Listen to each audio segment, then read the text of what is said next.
Welcome to AZPM News Daily, a wrap-up of all the day's news from Arizona Public Media. I'm Steve Jess.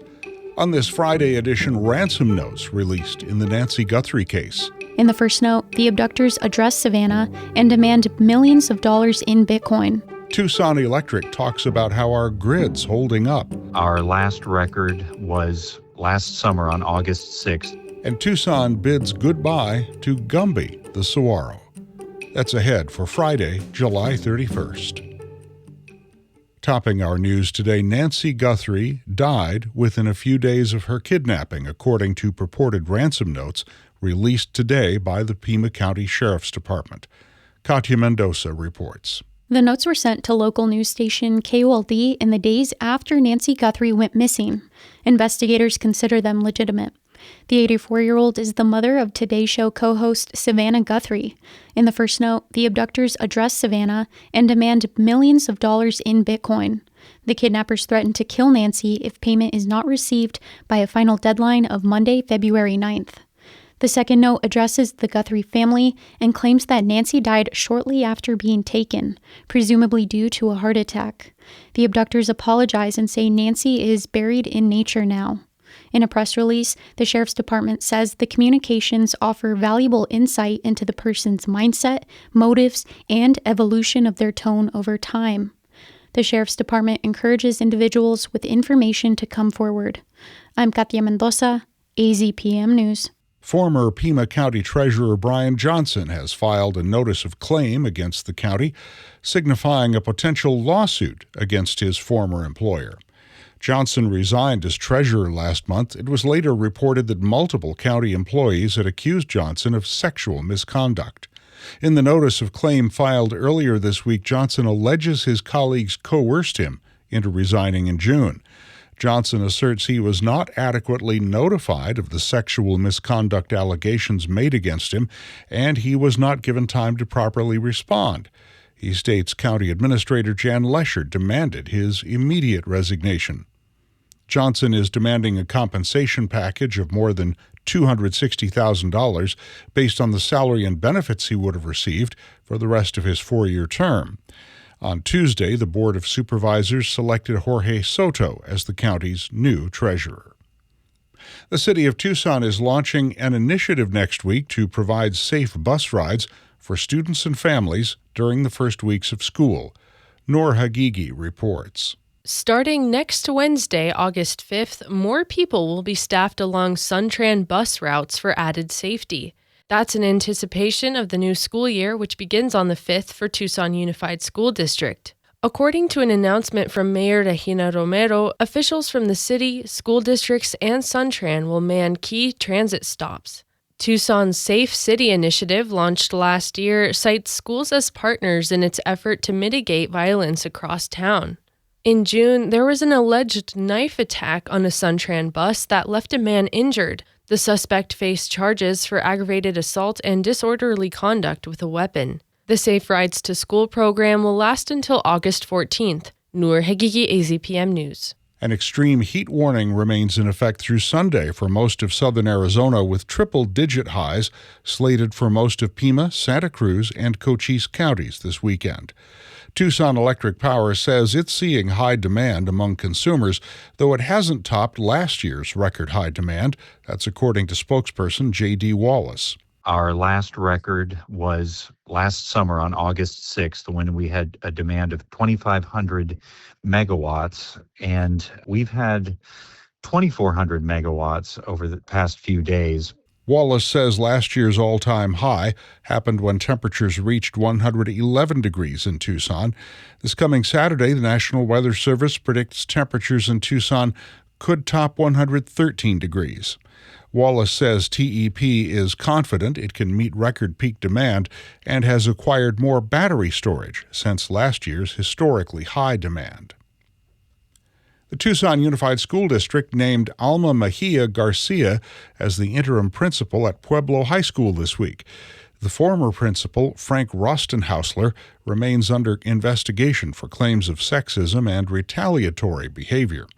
Pueblo staff first came to the district board with those complaints publicly in May. One teacher said then Principal Rostenhausler told her not to be so emotional. Others said they were threatened and publicly shamed by him. Teacher Victoria Bodoni criticized TUSD's culture and climate review process as being lackluster at a June board meeting. About 1,700 students attend Pueblo. Rostenhausler served as principal since 2019. South Tucson Mayor Roxana Valenzuela has won re-election to her seat on the city council, while 4 other candidates will compete for the remaining 2 city council seats. The Mile Square city saw just over 1,000 people cast votes in the primary, so the margins were slim. Only Valenzuela, with 201 votes, gets to skip the runoff. Those advancing to the November election include incumbents Cesar Aguirre and Brian Flagg, as well as challengers Debbie Federico and Eduardo Baca.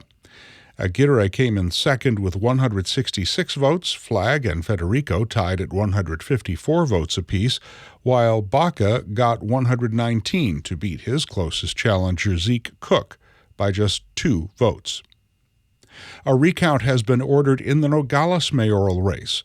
The now certified results of the July 21st primary election show David Ruiz leading, though without enough votes to avoid a November runoff. Incumbent Mayor Jorge Maldonado came in second, and former Mayor Arturo Guarino third. However, only 3 votes separated Maldonado and Guarino.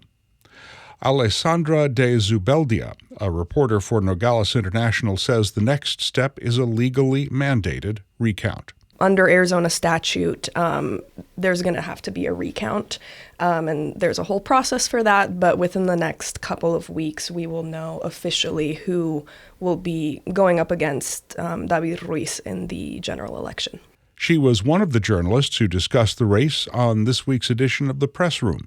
You can watch it on our website, news.azpm.org.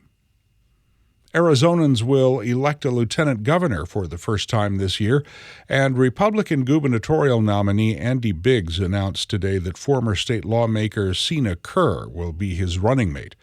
Kerr represented the West Valley in the Arizona Senate for 7 years and has deep ties to the Buckeye community, where her family operated a dairy farm for decades.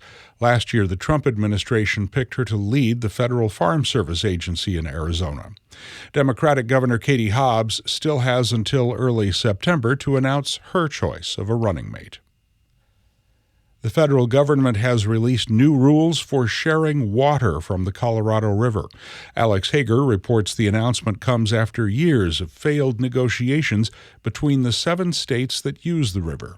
The new guidelines will last for a decade and force state officials to tweak water-sharing policies every 2 years as river conditions change. They'll cut back on the region's water use in 2027 and 2028, and the exact size of those cuts will likely be announced in the coming days.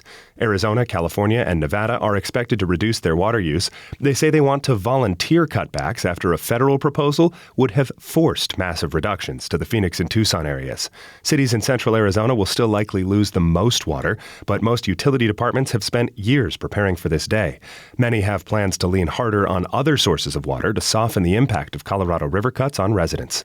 Alex Hager, Phoenix. A beloved crested saguaro has died after living for decades in the Sonoran Desert.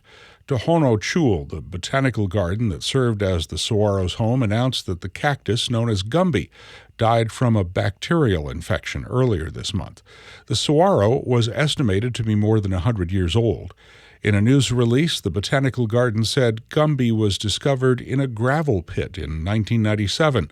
The cactus was subsequently donated to Tohono Chul, where it spent the last 29 years of its life. Crested saguaros are known for their fan-shaped wreaths and are notably rare. Saguaro National Park, for instance, estimates only 75 crested saguaros have been discovered within park boundaries. And now you're caught up on the stories we've covered today at Arizona Public Media. Thanks for listening. Subscribe to AZPM News Daily wherever you get your podcasts. I'm Steve Jess, and we'll be back after the weekend.